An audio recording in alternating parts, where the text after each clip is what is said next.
प्रियंका जी, ये सवाल तो वाजिब है ना, फिर आप कहां खड़े हैं?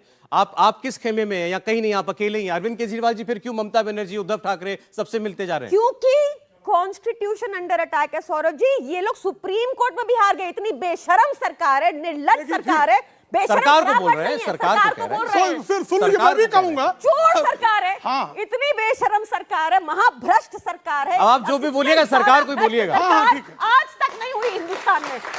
एक नंबर की भ्रष्ट सरकार, ऊपर से नीचे नहीं, अच्छा, मेरा सवाल फिर आपसे, मेरा सवाल आपसे आखिरी ये है कि ये सारी और अरविंद केजरीवाल जी की जितने प्रयास हो रहे हैं अभी, ममता जी से मिलना, नीतीश जी से मिलना, उद्धव ठाकरे से मिलना, और भी जगह जाएंगे वो, ये केवल दिल्ली के बिल को लेकर के राज्यसभा में उसको हराना, बीजेपी को हराना, इतना भर मकसद है, इसके आगे कुछ नहीं है। सौरभ जी, इतनी छोटी बात नहीं है। नहीं, बस नहीं, छोटी बात नहीं है, मैं नहीं कह रहा हूं छोटी बात है। सुप्रीम कोर्ट को पलट दिया, मान लिया मैंने, लेकिन ये बस वहीं तक है, इसी मुद्दे तक, इसके आगे नहीं है। इसके आगे नहीं सोचा है कि भाई हम मिलकर चुनाव लड़ेंगे, या किसी के साथ सीट शेयरिंग की बात करनी है, कोई अलायंस बनाना है। सौरभ जी, ये एक ऐसी सरकार है, डरपोक कायर सरकार, जो क्या करती है, सीबीआई ईडी को छोड़ देती है आपके पीछे। आप नहीं घबराते, चुनाव में सारे पैतरे अपनाती है, आप हार जाते हैं, आप नहीं घबराते, आप सुप्रीम कोर्ट में हार जाते हैं तो पलट देते हैं। इसलिए सबसे पहला मुद्दा है कि इनकी अनकॉन्स्टिट्यूशनैलिटी को बंद करना। ठीक है, ये बहुत इंपॉर्टेंट है। पहले पार्लियामेंट में हराएंगे, फिर 24 में हराएंगे। मतलब पहले इनकी सरकार के बारे में इन्होंने बहुत सारी शब्दों का प्रयोग किया। इनकी सरकार जो है वो भ्रष्टाचारी में सबसे नंबर वन भ्रष्टाचार, अव्वल भ्रष्टाचार। चिल्ला रही हैं, मैं सुन रहा था ना भाई साहब। ये कर्नाटक में 40% बोलने दो, नहीं, आप चिल्ला क्यों रही हैं? प्रियंका जी, आप सुन लीजिए। ये भ्रष्टाचार वाली सरकार, सबसे अधिक भ्रष्टाचार वाली सरकार, जेल में 2 मंत्री हैं, और भ्रष्टाचार सरकार, सुप्रीम कोर्ट में 2 जेलों मंत्री हैं। अब इनको शांत करेंगे आप?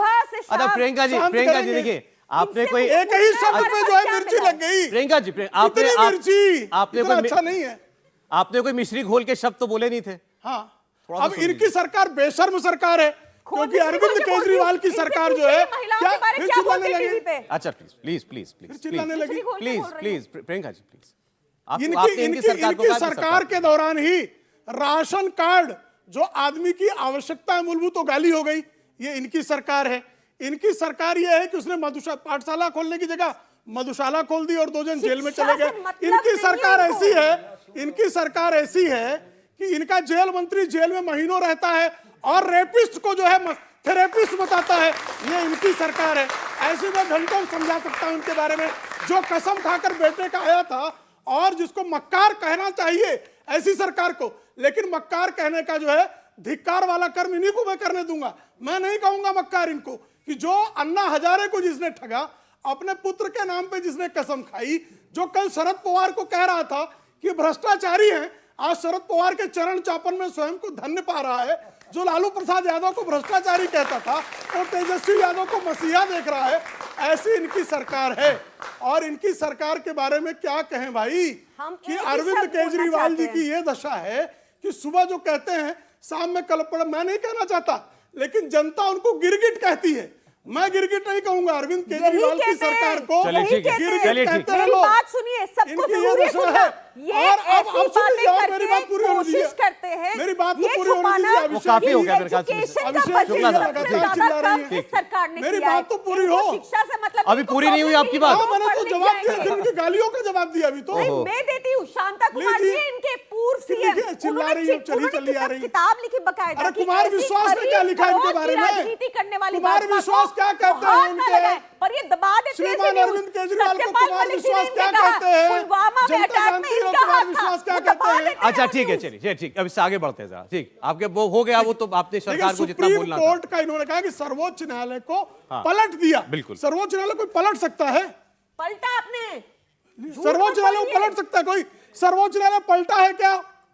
जनता बताए, सर्वोच्च न्यायालय पलट गया क्या? भैया आप ऑर्डिनेंस लाए ना। ये हमारा अधिकार है, संवैधानिक, ये संवैधानिक अधिकार है। सुप्रीम कोर्ट संवैधानिक अधिकार है। सुप्रीम कोर्ट के जो है सुप्रीम कोर्ट के आदेश को निष्प्रभावी बनाने के लिए आप ऑर्डिनेंस लाना, ये संवैधानिक अधिकार है हमारा। और उस संवैधानिक अधिकार को किसी को चुनौती देनी है तो सर्वोच्च न्यायालय का फोरम है कि नहीं है? ठीक है। अगर उस ऑर्डिनेंस पे इनको कोई आपत्ति है तो ये ऑर्डिनेंस ला सकते तो आप ही की बात का जवाब दे रहे हैं। इन्होंने जो है सर्वोच्च न्यायालय के उस आदेश में बाकायदा ये कहा गया है कि दिल्ली राज्य के संदर्भ में कानून बनाने का अधिकार। ठीक है शुक्ला जी, अब तैयारी ये है, अब उस ऑर्डिनेंस को कानून बनाना है ना। मक्कारी गद्दारी ये आपके डीएनए में है। चलिए ठीक है, अच्छा ठीक है, ठीक है, ठीक है, ठीक है। एक बार कुछ सवाल वहां जनता से लेता हूं, फिर बात। आपके पास कोई सवाल है कि जिसे कोई पूछना है आपको?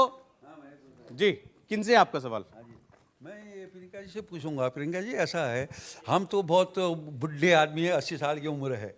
देखो, हमने बड़े बड़े पॉलिटिशियन देखे, बड़े बड़े, लेकिन केजरीवाल एक ऐसा देखा है जो आज जो पहले इलेक्शन लड़ रहे थे, मैं घोड़ा नहीं लूँगा, मैं गाड़ी नहीं लूँगा, हम जनता को चाहिए वो चीज़ तो, और आज देखो एक 45 करोड़ घर में खर्च किया, वो पैसा कहाँ से है?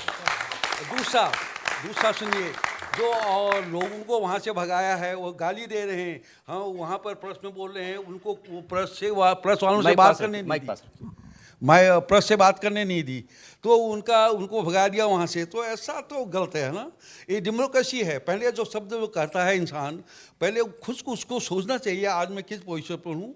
मैंने उस समय जब मैं इलेक्शन लड़ रहा था, मैं क्या करता था लोगों को। ठीक है सर, हमने वोट दिया है आप पार्टी को, आज हम उससे खिन्न हैं। ठीक।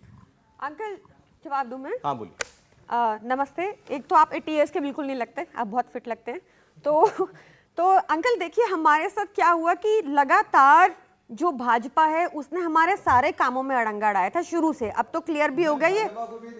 जी ठीक है सर, आप ठीक है ये मुझे समझ आता है, मुझे समझ आता है कि आपकी एक्सपेक्टेशन हमसे ज्यादा और होनी भी चाहिए, क्योंकि हम आए ही जनता के कामों के लिए। थोड़ा सा क्या हो जाता है अंकल, मैं ये बहुत जिम्मेदारी के साथ कहती हूँ कि थोड़ा सा दुष्प्रचार करने की हालत में भाजपा ज्यादा है, उनके पास थोड़ा कंट्रोल ज्यादा है, उनके पास दुष्प्रचार करने के जरिए ज्यादा है। तो आप सारी बातों में ना आए। केजरीवाल जी आज भी बिल्कुल जनता के बीच में रहते हैं, जनता दरबार लगाते हैं, बिल्कुल एक्सेसिबल है। 45 लाख के शीश महल में नहीं रहते, आपकी गलत जानकारी है। नहीं है, इनका कहना है अंकल मैं आपको एक और बात बता दूं, अंकल एक बात और बता दूं आपको, आप बीच में उसका भी जवाब दे, उसका भी जवाब दे। घर में रहते हैं आपके प्रधानमंत्री। अब सुनिए मेरी बात हमारे को एलजी हाउस मिलना चाहिए था प्रोटोकॉल के हिसाब से, राजनिवास जिसमें शीला दीक्षित जी पहले रहती थी, पर हमने वो नहीं लिया। उन्होंने कहा ये बहुत ऑप्युलेंट है, तो जो सबसे कम पॉसिबल था एक कॉन्स्टिट्यूशनल पोस्ट के लिए, वो उन्होंने एक्सेप्ट किया, और वो आज भी ऐसा ही आदमी है। ये मैं आपको आश्वासन देती हूँ।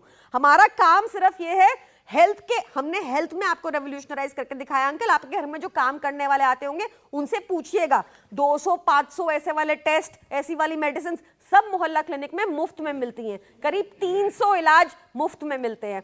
आप स्कूल का पूछिएगा, हैप्पीनेस क्लास चलती हैं, और इतना ज्यादा काया पलट हुआ है कि मोदी जी भी मेलानिया ट्रम्प को गुजरात के स्कूल नहीं बिठाते, दिल्ली भेजे थे देखने को।